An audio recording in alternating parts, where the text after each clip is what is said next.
Hi guys, today I wanted to talk about a sort of anomaly in lock sport, and that is the effects of sidebars on milling.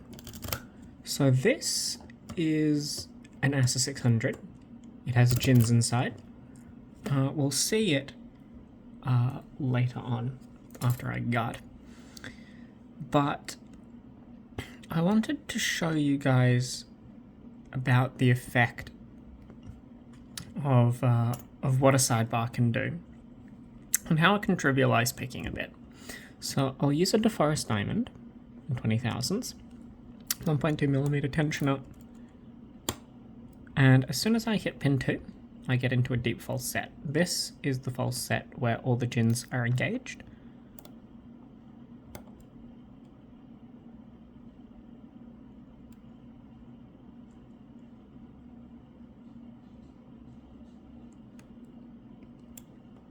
Maybe not. Let me just reset there.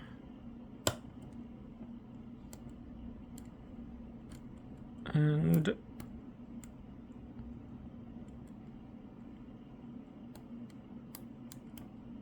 what I wanted to demonstrate from this lock is that, as I said, sidebars are able to make picking easier, whether it's because they do some amount of the difficult process of counter rotation for you, or something else entirely. Some locks are made much easier than they should be due to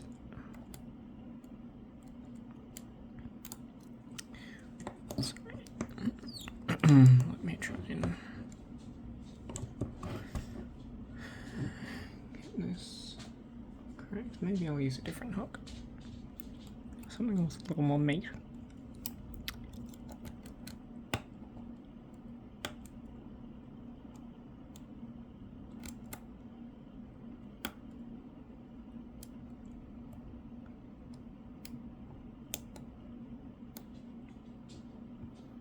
Now, I don't want to say that it's just the sidebar, because there's more to it than just a sidebar.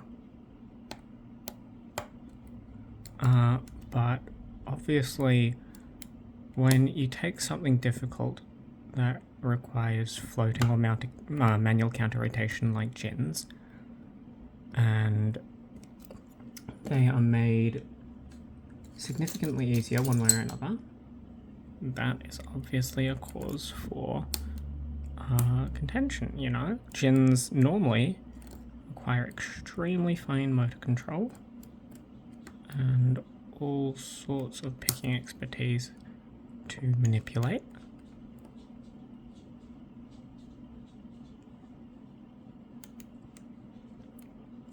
And meanwhile,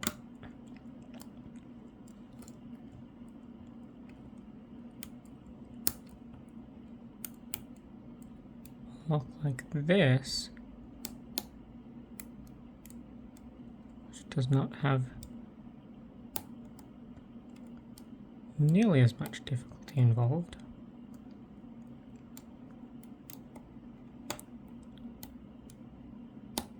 For those same elements, obviously it would be bad to say that it's on the same level of difficulty.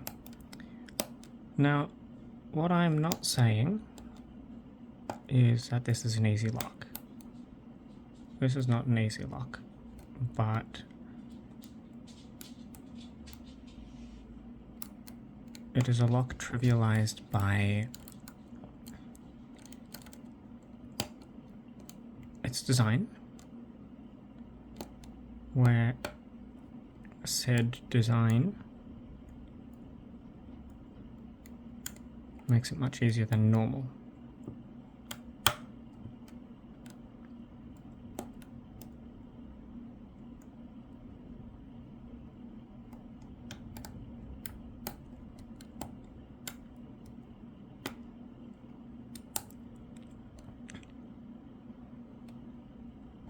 how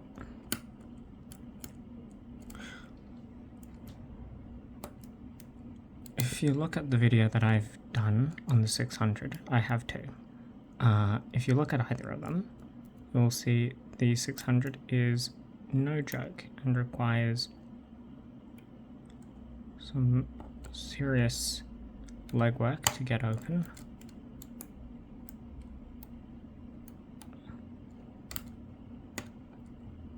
And whilst that is still true of this lock, you can see that whilst I apply tension, I am not struggling at all to be able to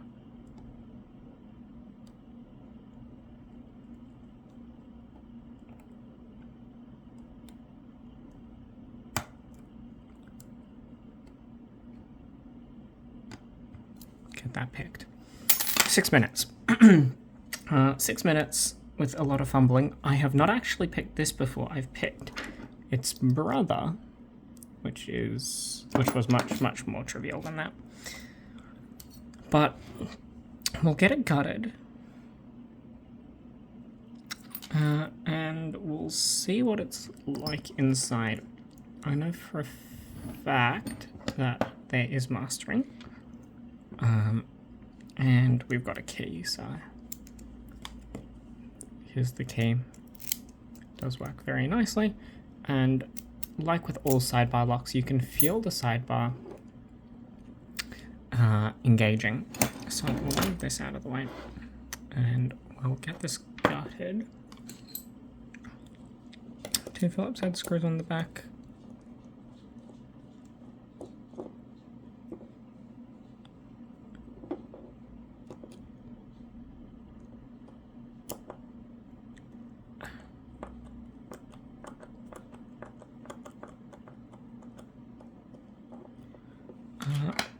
It's worth noting that I didn't completely take that off. It's worth noting that, like a lot of other ASSAs, this is, or it has chambers for 7, but this front chamber is for, in this model at the very least, for drill protection. So there's 1, 2, 3, 4, 5, 6 actual pin chambers. So we'll put this in, and I will again remind you that there is a sidebar groove here, and in fact you might be able to hear it as the sidebar falls back into that groove. It is a passive sidebar, meaning that it does not actually do anything in the lock and only exists there for some odd reason, of which that odd reason does, seem to trivialize picking. Where is my follower? Obviously I'm very organized, and I have all my tools ready. So we'll give it a little turn. Wait, that was master wafer. There we are. What was it for? Master wafer for 2.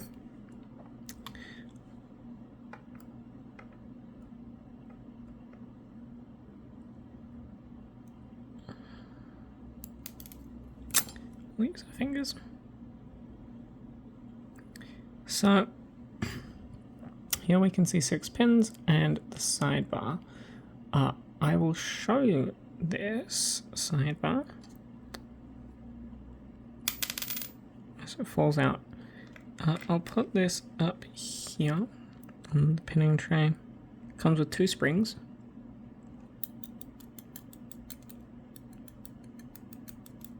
Let those both fall out.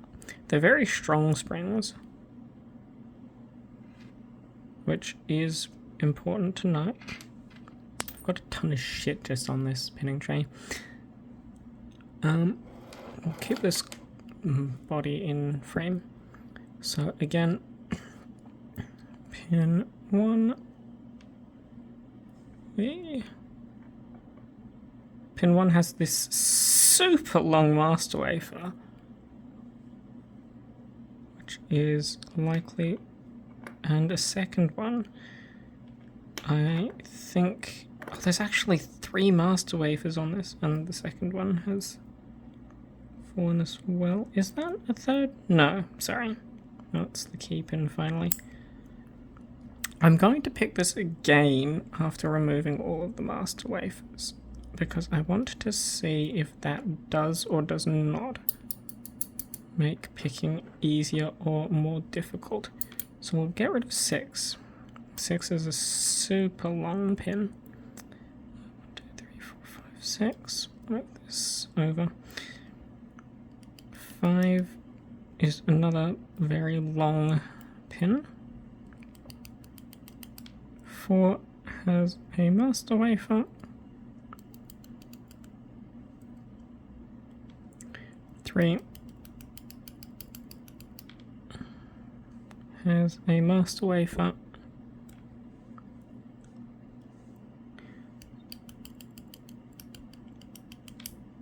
And comes out. 2 also came out. We'll figure out which is which. So again, the sidebar groove, you can see, doesn't actually interact with the pins at all. It just exists for some strange reason. However, it is worth noting that the core is countermilled. 1, 2, 3 is not, much like in the twin series. 4, 5, and 6. So that's the core. Let's do some gutting of this. It's not so easy to gut and show gin orientation, so you're gonna have to trust me on this for a bit. But here we can see gin 1, gin 2. That exploded out at the end there, but it's fine. Gin 3. Can you see the head? Not really, but you can sort of. There we are. Gin 3. And we'll go from the back now, because it's easier that way. Gin 6. It's a short boy. Gin 5. And gin 4. You can't really see that one, but you'll have to trust me on it. Springs are all the same. Yeah, and this is basically just a Scandi oval pinned for 6, probably for use in the ASSA twin line, because it does have this sidebar groove. So, as I said, I'm going to reassemble this. I'm going to keep the sidebar in, because, again, we'll use the control of my ASSA 600 chins videos as basically just a way to keep track of the difficulty. And we'll repin this up without the masters. Hey. So we'll put 4 rather, in.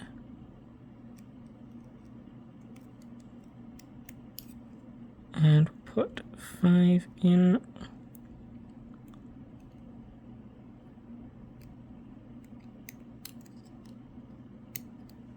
And we'll put 6 in.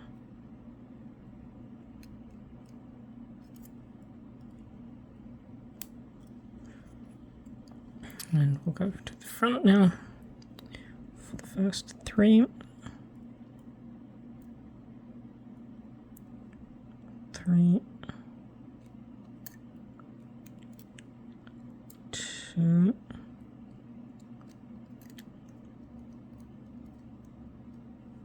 and 1.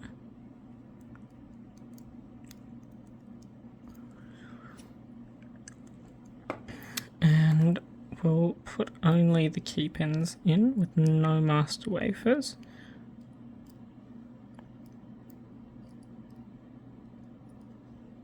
So this should give the gins the best possible chance of activating in the milling.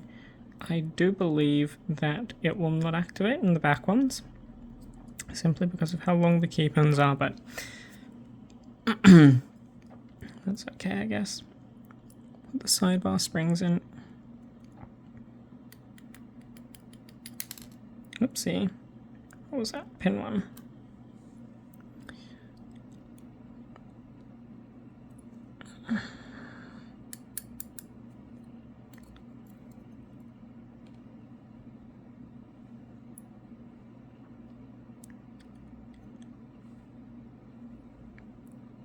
I'll have to ignore all the extra stuff I have on my pinning tray. It's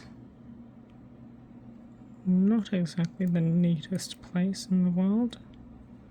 There we go. And the sidebar is... I should put this up to the camera to show.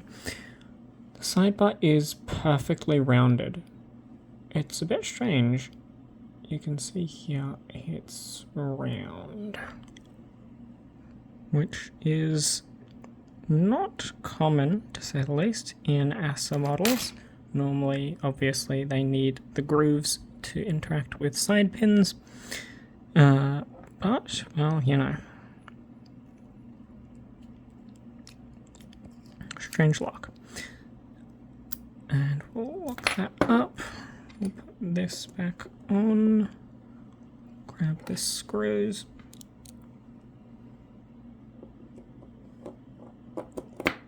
Hey. So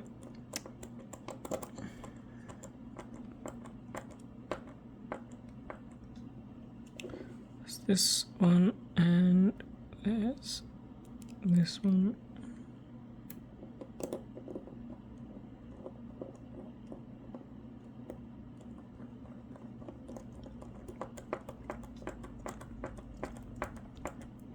So I'd like to just make note of the fact that there are 3 chambers worth of mastering gone.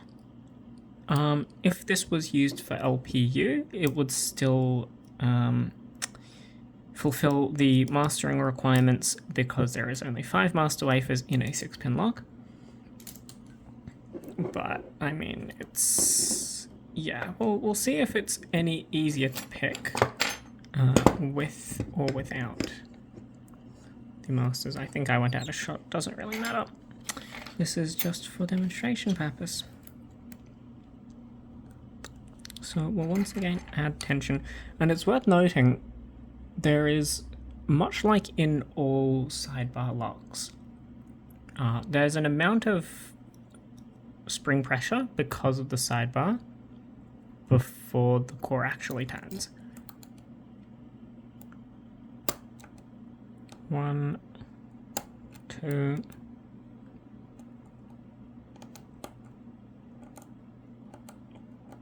and again. There we are. That was 5, I think, that I just set.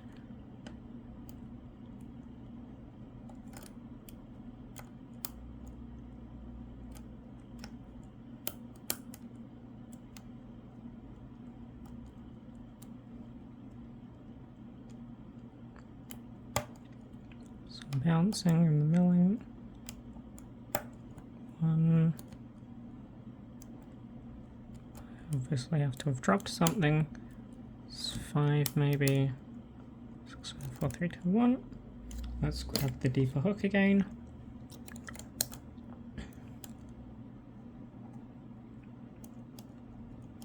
One, 2, and 2. Dropped something that I heard. Can't use this hook. Come on. So it seems to be more or less much of the same, but again, you'll have seen I had to do no manual counter rotation. There was no floating involved. It was just pick, and when there was milling, loosen up on the tension, and the sidebar would do the rest for you. Thank you for watching.